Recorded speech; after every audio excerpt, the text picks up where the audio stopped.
diluted dreams, our hope for joy has been washed down the stream. I'm Robin Hawkins, and you're listening to Watered Down Women. Hoping to be free, found a new home in the cemetery. A phrase that's gaining traction in today's field of grammar is a term known as semantic bleaching, and it describes how the meaning of words can fade over time. According to Samantha Ensslin, a writer for Grammar Girl, there are 3 traditional ways in which words lose their meaning. One is when a literal sense of a word develops a figurative use. And the example she gives is the verb to milk, which originally meant to draw milk from an animal. But now it's often used to describe the process of milking or tricking someone out of something valuable. Another way a word changes is by narrowing its scope of meaning, and she cites the example of liquor, which originally meant liquid, but now primarily refers to alcohol. And the last common method of altering a word's meaning is by broadening its definition, and she describes how the term embargo, originally meant to prevent a ship from entering or leaving a port, now pertains to just about any type of stoppage. So now, through the process of semantic bleaching, a word's once powerful meaning becomes diluted, or watered down, if you will, through repetition and overuse. I chose this discussion about the rules of grammar to segue into today's conversation about the happenings that occurred in Richland County, Ohio's Country Club Allotment Number 3 during the summer of 1949, because I've been struggling to find the right words to describe the events that transpired during that time. Sadly, I've discovered no single word or phrase with the potency or adequacy to best capture and convey the emotions from that heated season. Last week, we learned the names of the first 4 infants to die from that summer's fatal form of dysentery, and shared the personal account of the Adkins family, who were the first in the impoverished neighborhood to bury a child. I wouldn't call it apathy, but I think it's fair to say that the local officials didn't seem to have a true sense of urgency when 3 infants, separated from less than a quarter of a mile's distance, died within 3 weeks of each other. Perhaps it was due to the location of the neighborhood in which these families lived, an area the county's health commissioner referred to as the fringes. As a matter of fact, in the July 28th edition of the local paper, an article published about the outbreaks focused more on the lack of staffing and funding for the health department than for the 3 infant deaths and their grieving families. As a matter of fact, next to this 1-column-wide article was placed a 3-column-wide photo of a 14-month-old Texas child who had mastered the ability to high dive. It quoted the proud Dallas dad as saying, "I swore up and down that my boy wouldn't be afraid of water." To me, it seemed to be in quite poor taste, as 3 local children were dead because of tainted water. It wasn't until the July 31st death of Levon Helmick, the 22-day-old infant son of Hannah Road residents Martin and Jean Helmick, and the 4th child to die, that the Richland County health officials decided to take immediate action. The next day, Health Commissioner Wayne ordered a full investigation of the Helmick residence to determine if the death was due to the child's premature birth or related to a gastrointestinal infection that caused the death of the 3 other area infants. City Health Department nurses reported that others in the family had been sick with the malady, including the child's mother. The child's father, Martin Helmick, strongly denied that any other member in the household had been ill, and further stated that the infant had been hospitalized earlier in the week for what hospital officials told them was treatment of a liver ailment. In addition to the investigation of the Helmick household, several neighborhood wells were sealed, and the entire area was sprayed with the insecticide DDT, which was later banned due to its role in causing death to robins, infertility in peregrine falcons, and because of its detrimental effects on the human nervous and reproductive systems, as well as being discovered as a human carcinogen. Although little seemed to be happening in regards to raw sewage cleanup at the county level in 1949, much was happening at Ohio's state level.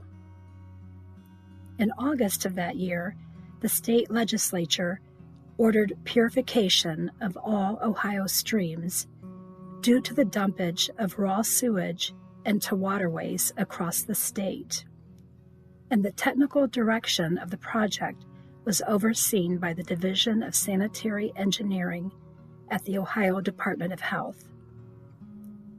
This came about as a compact or treaty between Ohio and its neighboring states and called for the building of 80 new sewage treatment plants at the cost of $36 million. The purpose of the plan was to provide for sanitary waterways, for sportsmen, and for providing safe swimming holes.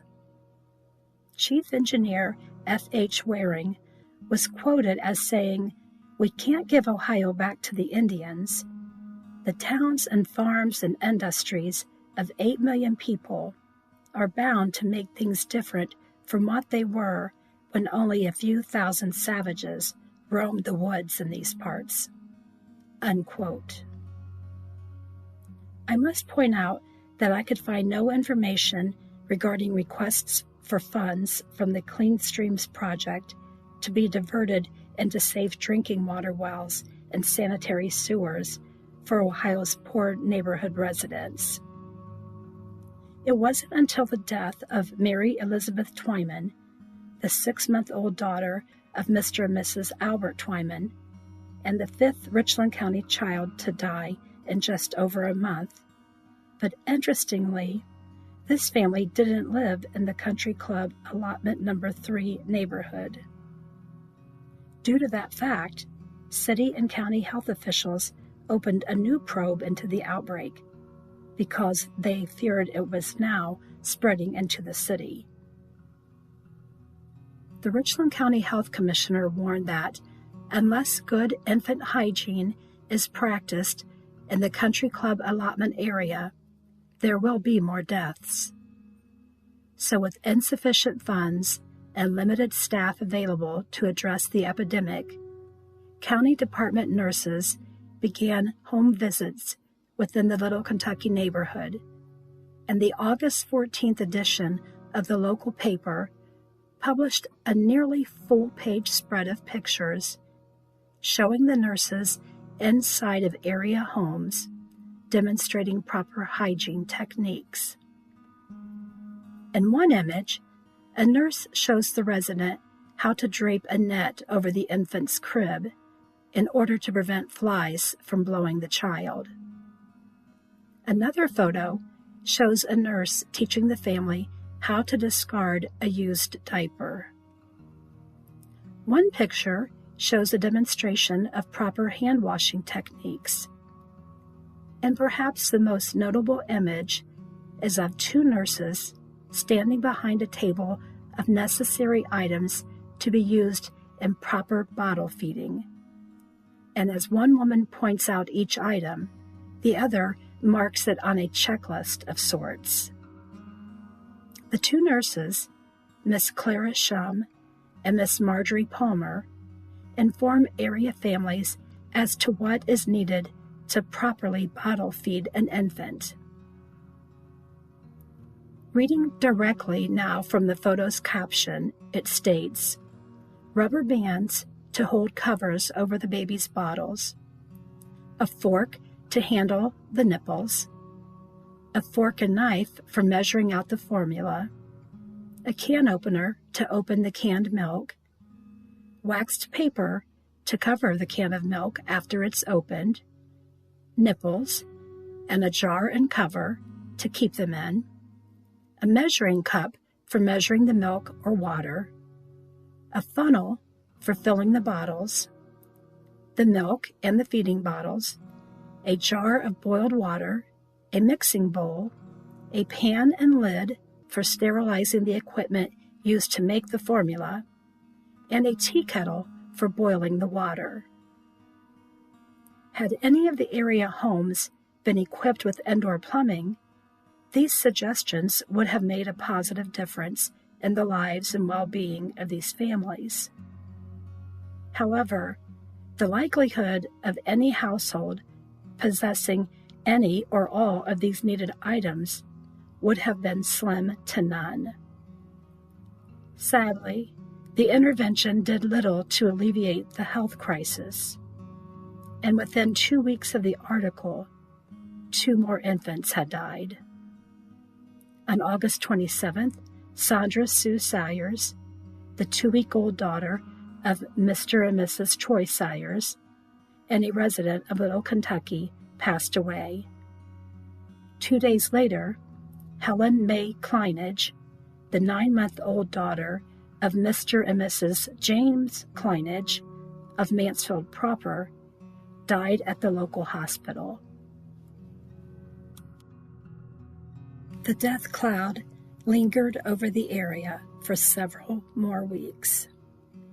On September 13th, Sterl Hobart Bryant, the 6-month-old son of Mr. and Mrs. Joseph Bryant, who resided on Little Kentucky's Warren Road, passed away after a 2-day illness.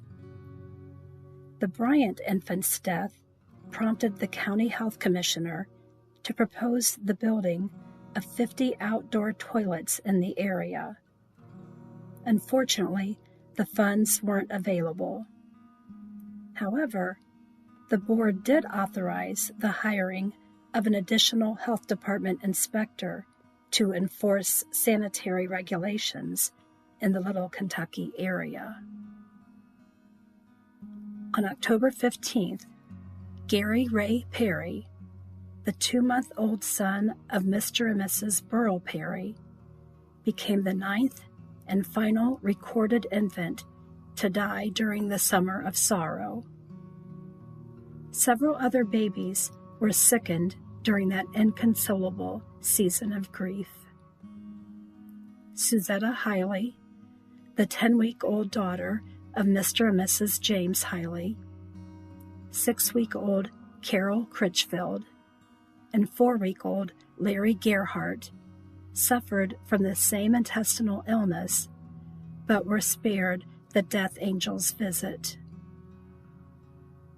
At the beginning of our episode, we talked about how words become watered down and lose the power of their meaning. In talking with a surviving family member who lost her baby brother that summer, she used words such as heartbroken, depressed, shocked, and devastated to describe the emotions her family felt at that time. She went on to use the words guilt and shame to describe how her parents felt over the loss of their son. In conducting this research, visiting infant graves, and driving throughout that neighborhood in an attempt to grasp the magnitude of these losses, one word repeatedly comes to my mind, and that word is outrage. Please join me next week as I provide an epilogue to this tragic tale. Watered down women with diluted dreams, our hope for joy has been washed down the stream. Grab a shovel and join me each Monday as we dig a little deeper and uncover the tragedies of watered down women. In the cemetery, weekend in life while searching for love.